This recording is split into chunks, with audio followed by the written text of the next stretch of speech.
You're watching Mick and T's Sports Report on CHCO-TV. And now, to celebrate episode 54, here's two guys who used to dance the night away at Studio 54, Evan and Joe. I'm Joe Ticotsky down in New Haven, Connecticut. I'm Evan McFarlane here in St. Andrews, New Brunswick. And you're watching episode 54 of Mick and T's Sports Report. And by the looks of my t-shirt and that smile on Evan's face, you can tell something historic has happened, and it did. For the first time since Evan was about to graduate high school, more Toronto Maple Leafs have won a playoff series. How about that? Oh man, such a long time coming. Yeah, it's been rocky. I honestly don't even know why I'm a Leafs fan, because they haven't done anything in my lifetime that makes somebody want to cheer for them. Like, it's like I'm a sucker for punishment. But I remember the last time they won, I was in grade 12, and I was on a trip to UMB in Fredericton for the night. And I remember watching the game with people there and losing to the Philadelphia Flyers and legendary all-star goalie Robert Esch. Seems about right. At least he wasn't a Zamboni driver. That's it. And as we're taping this segment, the Leafs are about to start their second round series against the Florida Panthers. So by the time the show airs, that series will be coming to a conclusion, but we wish them luck. And we will not mention anything about a certain mayor of St. Andrews who happens to be a Bruins fan. Mayor, great regular season, I guess. Huh? Yeah, I'm just gonna bite my tongue. There you go. All right. And before we head to break, on a sad note, we have a heartfelt RIP to the great Canadian singer-songwriter Gordon Lightfoot, who recently passed away at the age of 84. As Bob Dylan once said, "When I hear a Gordon Lightfoot song, I wish it would go on forever." My personal favorite was his Song for a Winter's Night, but he had so many great songs. So to Gordon Lightfoot, thanks so much for the memories, and rest in peace. This is Mick and T Sports Report on CHCO-TV, and we'll be back after this short break.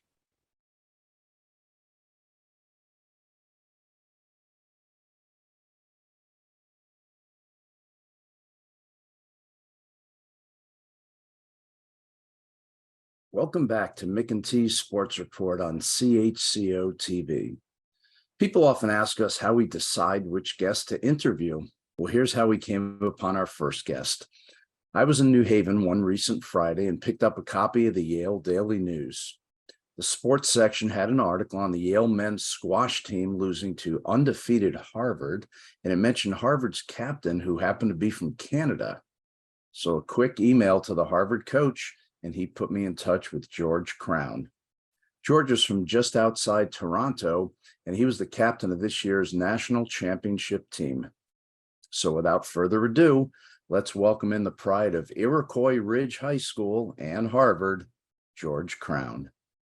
George, welcome to the show. Thanks so much, Joe. Great to be here. All right, let's start from the early days. Now, squash isn't typically a sport that kids grow up playing in Canada or the US for that matter. When did you first play squash, and who was the person that got you involved in it? Yeah, I started playing when I was 10. I just sort of randomly stumbled across this spring break camp, in my hometown, and I was looking for things to do, and my dad just signed me up.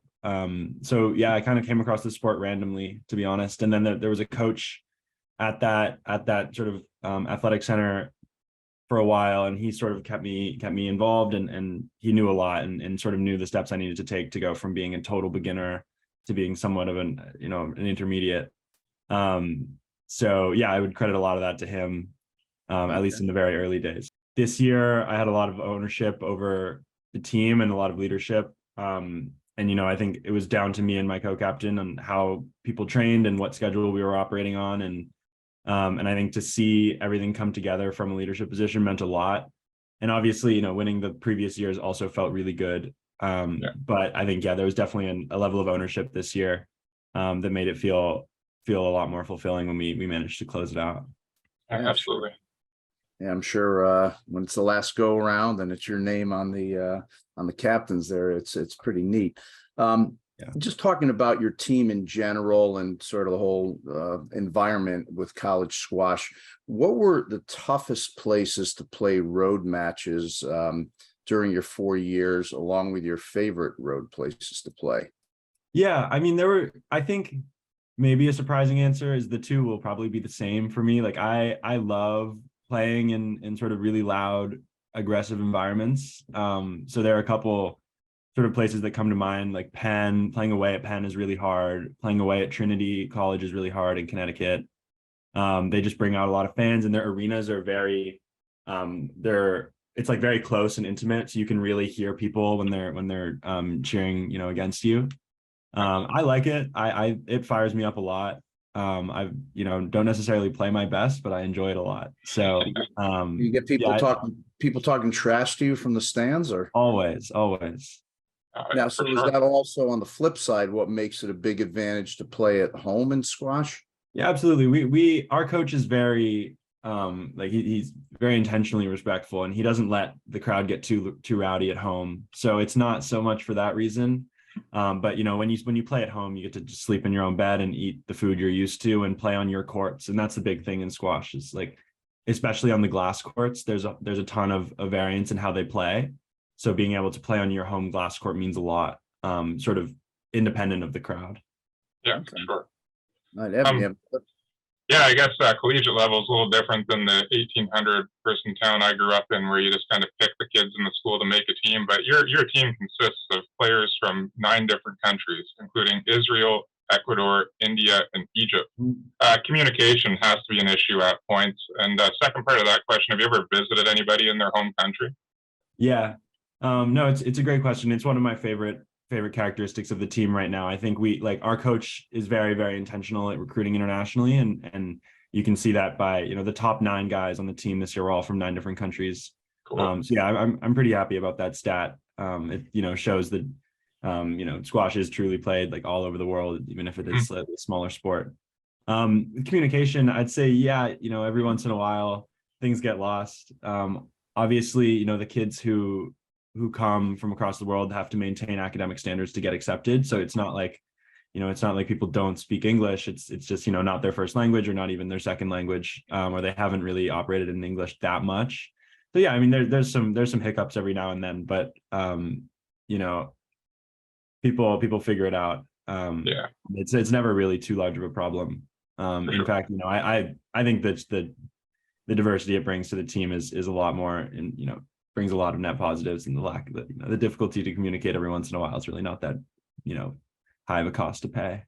Now, have you visited any of them?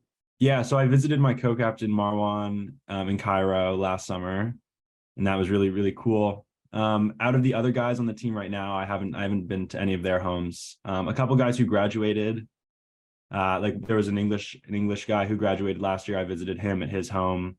And then there were a bunch of Americans who I've obviously, it's a lot easier to get to their places. Yeah. But no, I would definitely, I want to go visit some of the guys at their homes, see them in their natural habitats for sure. Cool. Yeah. All right, we'll finish off with some non-squash related questions. Okay. You told me you majored in applied math with a minor in economics, which is certainly not what either myself or Evan majored in. Well, what comes next for you after graduation? Yeah, I've accepted a job to be a software engineer at a startup. I'm really excited about it. But yeah, I think I'll still play a lot, and I still plan on competing every now and then. But it's time for me to not have squash be such a large part of my life. So yeah, I mean, I'm excited for that. I think the degree I have has taught me a lot to prepared me well for that career. So hopefully, I mean, I don't know what I want to do further down the line, but that's at least the short-term plan. Cool. Yeah, okay. Where's the job out of? It's actually a German company, but they're expanding to New York City. So I'm going to join the team in Berlin for a little bit and then be full-time in New York. Actually, when Evan was talking about communication issues, I was wondering if your biggest ones were with the guys from New Jersey. Yeah, no, that definitely. Yeah. Favorite place to study on the Harvard campus? We have one sort of really large library in the center of campus called Widener. It's super grand, like, big columns, big, staircase to go up. So I love studying there just because it's big and grand. But there's a couple, a couple newer buildings on campus. One's called the Smith Campus Center. I like working there. But yeah, there's a handful of really nice smaller libraries as well that I like to go to. But I keep it pretty mainstream with where I like to work. Favorite place to eat in Cambridge? Oof, there's two really good Mexican places right on campus. One's called Jefe's, one's called Felipe's. So delicious. They are competing with each other. It's a great culture. Really like those places. And then there's the famous Pinocchio's Pizza right on campus that like Zuckerberg would famously go to, and there's a whole bunch of cool photos in there. I like eating there as well. I looked at the menus at Felipe's, and some pretty good stuff there. I'd probably go for the quesadilla. I'm guessing our graphics man Doug would go for a couple pitchers of frozen margaritas. But and lastly, Harvard's located right next door to Boston in lovely Cambridge, and you're from Toronto. So Celtics fan or Raptors fan? Definitely a Raptors fan, 100%. Okay. I've been to a couple of Celtics games, but just because I live here, I have to pretend to be a fan. But no, 100% a Raptors fan. Well, he is George Crowne, and he is a captain of the four consecutive time national champion Harvard men's squash team. George, yeah, one for the thumb next year, but you can't come back in the Ivy League. George, thanks so much for coming on the show, and best of luck with the job and in the future. Yeah, thanks a lot, guys. That was a lot of fun. Yeah, thank you. One last thing, you told us. Tell everyone who your graduation speaker is in late May. We have Tom Hanks coming in late May to give a speech. Wow. Those Ivies, man, they don't fool around. They do not fool around. All right, well, coming up next on Small Town Spotlight, turn your clocks ahead 90 minutes. So weird. As we head to Newfoundland, you're watching Mick and T Sports Report on CHCO-TV.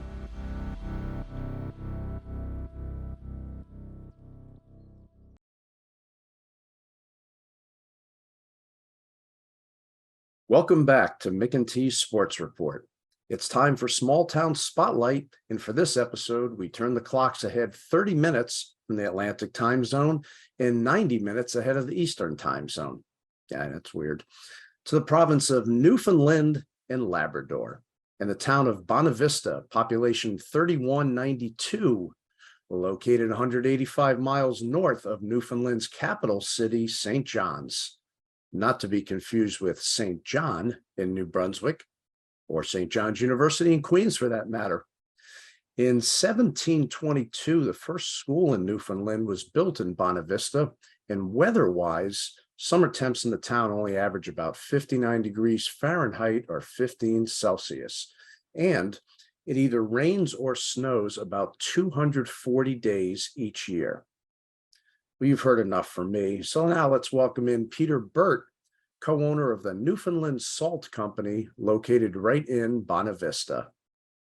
Peter, welcome to the show. Well, thank you for having me. Now, you told me you were born in Newfoundland. Have you lived there your entire life? I lived here till I was 19. Then I left and I went away for 20 years, and then I came back. Okay. And I've been here for 12 years now, 10 or 12 years now. So, okay, great. Yeah. Now, you own the Newfoundland Salt Company, which was started about 11 years ago, 2012. Yep. Do you have any co-owners? Me and my wife, Robin Crane, okay, are the owners, operator. Now, and I'm sure this is the question everyone thinks about. Why did you decide on sea salt as a business idea? So I was a chef. I was a chef for 24 years in total. I came home to work at a restaurant and in St. John's. We were very hyper local, using Newfoundland ingredients, doing a lot of foraging and stuff. And we were using French sea salt. So I started questioning it, and just I had my own access to the restaurant when we were closed. So I was actually going out and getting seawater and started experimenting with it and just making salt for the restaurant. At a certain point, I started getting good at it. Like it started making a really nice flaked sea salt. And that was probably about a year into doing it, a year or a little more. And at that point, I was like, oh, this is starting to be something special, the way I'm doing it. And I got better and better at a lot of trial and error, but I figured out a way of making something. And then me and Robin got together, like we made the company, like incorporated the company, went through some red tape to get approved, was selling it at the farmers market in St. John's. And like at that point in time, I was making about 5 kilos, 5 to 10 kilos a week. So very small. I was making it in 2 days at the restaurant while the restaurant was closed. And we were selling it at the local farmers market. And I was giving it to chef friends. And it progressed to a point that I wasn't doing enough to make any money, but I wasn't losing money at that point. That Okay. it was taking over all my days off. And it's actually Robin sat me down and was like, we either need to do this and it's a good idea, or we need to stop it and start enjoying the weekends again. Right. So we stepped back and we made a big plan and raised some money, and then we ended up out here. Now, That's- now, how does one go about making sea salt? there's a very simple answer, and then there's a lot more complicated answer. It's very simply, it's like salt water subtract water will get you sea salt. That's the simple answer. There's more. There's a lot of finer points to it to make a flake sea salt. Like we take our we get our water close by to here. It's in Spiller's Cove on the Trinity Bay side of Bonavista. We bring it to our building. We have storage tanks inside the building for about 50,000 liters of water. We'll evaporate that much water in about 3 weeks. So we're going. You need a large amount of water. You're looking at, for percentage, when we start, between 3.5 and 7% sea salt is salt in the water. That's where we start. So then we do a rapid boil. So I have 2 300-liter boilers that I actually just, it's as fast as I can do it. I like rolling boil. I boil water down to reduce it. As the water is boiling down, I'm out constantly adding water back in, so that I keep the same volume of water, but I'm increasing the salinity. So it's 48 hours straight, like overnight, of doing this. And I get to, there's a magic salinity number, which I don't tell people. That's my little secret. Oh, that I come get, on. that I get to. And then at that point, I take it off. So usually it's 2 days. And then I put it into what we call our slow pots. So these are big. They're like 2 foot deep by 4 foot by 6 foot pans, and they're on low heat. So they're on at about between 60 and 65 degrees Celsius heat. So it's evaporating slowly, but not enough temperature to make a current in the water. So where it's still, the salt will actually just form on the surface tension of the water, and then it'll get thick enough and it collapses. And it just layers itself up and up and up and up. And then I come in after a couple of days and start collecting it. Wow, very interesting. Yeah, it's Now, very. I'm sure you would know this, but say an average person like me, can I tell the difference between your salt and the good old like Morton's table salt? So I would say yes, you can tell a difference. Like when you get into like a mined table salt, like a table salt is usually mined sea salt or mined salt, and one is the taste is different, the size of the crystal is different. Like our salt is it's once it's made, there's no processing. It's just collected and put into the jar once it's fully dry. So it's you will get the little pyramids, you'll get the little cellular structure of the salt looking very pretty. It's very shiny. while table salt is ground to a consistent size. So you have little tiny pieces. They add like dietary iodine to it. They add anti-caking agent, anti-flow. So it's all things to make it, because salt will naturally pull moisture out of the air, and sea salt will clump. Like it'll get wet. It's dry at one point, but then it'll get wet as it sits in a high humidity area. But table salt won't, because of the agents added to it. So that actually, those agents make the salt taste bitter.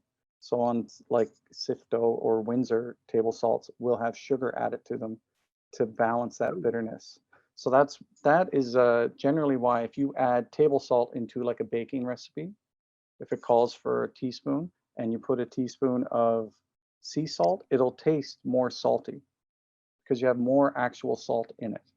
So that's a good trick to it. If it calls for a tablespoon or teaspoon, you use a little bit less of sea salt because it has more seasoning power than table salt. Okay. Now, you mentioned something interesting that people add your sea salt to that you wouldn't have thought of. When people do a lot of different things that surprises me with the salt. Like we've had, like company-wise, when we first started, we were getting reached out to by a lot of breweries, and I didn't understand why. But there's like a gose, a salted beer, sour beer that uses sea salt, and I had no idea about this when I got into it, that would be a thing that we would sell to. But we have a lot of breweries using our salt in their beers. With people send us pictures of their stuff all the time. I'm surprised. Where we have flavored sea salts, like we have recommendations, like our coffee sea salt, we recommend like on chocolate and sweet things. But we've had people tell us like they use it on steaks, which makes sense.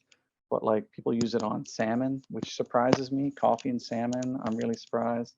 But it's pretty amazing. It can go everywhere. We've had people buy salt from us to use it for tanning sheepskins and stuff. It's quite amazing what people reach out for. It's always surprising. And you sell, according to your website, about like 10,000 pounds of the salt in a year, 6,000 kilos, it said. Yep. Okay. And are your products sold all over Canada and the US, or they're shipping? So we sell off our website to Canada, US, and anywhere beyond. We wholesale all the way across Canada. We're in every province, and we're in the Yukon and Northwest Territories. Okay, excellent. Into the US, we're not there yet. Okay, like as a wholesale. I'll push for it. Yes, push for it, please. What else do you sell besides the salt? Like we have the salt, we have the flavored sea salts. We also, like in our store, we sell we have a little tiny store. It's not very big. We sell things that have our salt in it. So we have a nut butter with our salt in it. We have nut butter. We have, I'm stuck now. We have honey from a farmer that we're friends with. We sell some garlic by him. We do a little things in our shop. Off our website, it's pretty much strictly salt and wooden spoons, actually, for little dishes. Okay, excellent. Like little salt spoons. And lastly, if I was visiting Bonavista and wanted to have a great dinner, give me a restaurant in the area to try. Really, really close to us, just out the window there, is Boreal Diner. It's a beautiful little restaurant run by friends of ours, and they use our salt solely. They're open for dinners seasonally in the summer. They do a nice progressive, locally focused menu, and it's absolutely delicious. Good fish? It's good fish. They usually got lobster, crab, cod. It's amazing. Excellent. Well, he is Peter Burt, co-owner of the Newfoundland Salt Company, located at 45 Church Street in lovely Bonavista, Newfoundland. It's To find out more about the company and to purchase some of their products, you can go to newfoundlandsaltcompany.com. And Peter, thanks so much for enlightening us about the things with your company, and thanks for being on the show. Oh, well, thank you for having me. Welcome back to Mick and T's Sports Report. Joe, I like your Maple Leaf shirt, but if I could have a T-shirt that says "Eat More Salt Fish," I'd probably rock that too. Yeah, since I interviewed the Newfoundland guy there, and he has a salt company, I have a T-shirt from the late great Scoff Restaurant from Joe Bat's Arm, Newfoundland. Nice. All right, what do we got for shout outs? Why don't you go? Yeah, I mean, we mentioned this in the opening, but I feel like there is a wide range of people that I could shout out to, and it's mostly anybody like myself who's gone through the heartbreak of not winning a Leafs playoff series for 19 years, but we're on to the next one now. We're going on 67 years with no cup, so it's time to make it happen. Shout out to all my believers. All right. And I will give a quick shout out, belated happy birthday to Florence Flo Mitchell, our editor extraordinaire. And she always makes this show look good, which qualifies her as a true miracle worker. Yeah, absolutely. All right. Well, that's it for episode 54 of Mick and T's Sports Report. I'm Joe in New Haven. I'm Evan here in St. Andrews. Thanks to Patrick Watt and the aforementioned Florence Mitchell for producing and editing a show that's even more popular than the show Young Royals. Have you heard of it? Some Netflix thing that's popular. So, all righty. Until next time, this is Mick and T's Sports Report on CHCO-TV in St. Andrews. Go Leafs, go.